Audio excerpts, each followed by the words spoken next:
নতুন যারা পেজ বা প্রোফাইল নিয়ে কাজ করতেছেন তাদের উদ্দেশ্যে আমার ছোট্ট একটা মেসেজ, ছোট্ট একটা বার্তা। সেটা হচ্ছে আপনারা পেজগুলোর সাথে সাথে বলেন যে পেজে ফলোয়ার আসে না, ভিউজ আসে না, কেউ কমেন্ট করে না, মানে আপনারা হতাশ হয়ে যান।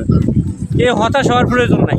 আপনারা অবশ্যই যারা নতুন পেজ বা প্রোফাইল খুলছেন বা কাজ করবেন, কাজ করার আশায় অগ্রসর হচ্ছেন বা এগিয়ে যাওয়ার চেষ্টা বা চিন্তা ভাবনা আছে আপনাদের, তাদের আমি অবশ্যই বলবো তারা পেজ খুলছেন বা প্রোফাইল খুলছেন তারা ধৈর্য ধরে কাজ করেন। তারা হতাশ হবেন না, ফলোয়ার নিয়ে কাবজাব করবেন না, ভিউজ নিয়েও কাবজাব করবেন না, লাইক নিয়েও কাবজাব করবেন না, মানে একদম রিল্যাক্স। যার ভিডিও সে আপনার ট্রেনিংয়ে নিয়ে দিবে, আপনি জোর করে হলেও পারবেন না। যদি সেরকম ভিডিও বানাইতে পারেন তাহলে হয়তো আপনি হতে পারবেন।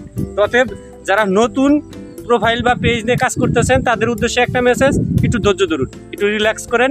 হয়তো এখন বর্তমানে রিলস থেকে ইনকাম কম বা নাই বললেই চলে, হয়তো এরকম থাকবে না, হয়তো চেঞ্জ হয়ে যাবে। তো অতএব আমার উদ্দেশ্য, আপনাদের উদ্দেশ্যে একটাই মেসেজ দিব, কাজের ফাঁকে ফাঁকে আপনারা পেজ নিয়ে কাজ করেন বা প্রোফাইল নিয়ে কাজ করেন বা ইউটিউব চ্যানেল নিয়ে কাজ করেন, কিন্তু প্রফেশনালিভাবে কাজ করার প্রয়োজন নাই। যে কোনো একটা কর্মের ফাঁকে ফাঁকে এই পেজগুলো নিয়ে কাজ করেন, অবশ্যই সফল হবেন, অবশ্যই এগিয়ে যেতে পারবেন। কিন্তু এগুলো নিয়ে হতাশ হওয়ার দরকার নাই যে ফলোয়ার আসতেছে না, এই ভিউজ বাড়তেছে না, এগুলোর দরকার নাই। এঙ্গেজমেন্ট ডাউন হয়ে গেছে গা, রিচ ডাউন হয়ে গেছে গা, এগুলো নিয়ে টেনশন করার প্রয়োজন নাই। কাজ করেন, সফল হবেন ইনশাল্লাহ। আসসালামু আলাইকুম।